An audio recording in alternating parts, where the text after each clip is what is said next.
نعيب زماننا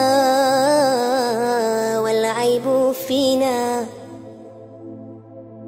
وما لزماننا عيب سوانا، ونهجو ذا الزمان بغير ذنب، ولو نطق الزمان لنا هجانا.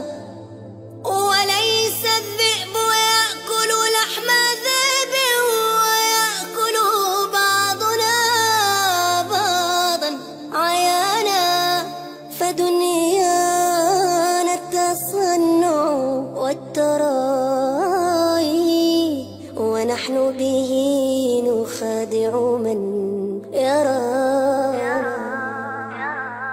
مضى الصدق وأهل الصدق يا سعد قد مضوا، فلا تطلبن الصدق من أهل ذا الزمان، فليس لهم صدق ولا يعرفونه، قد ارتبكوا في لجة المين والتران.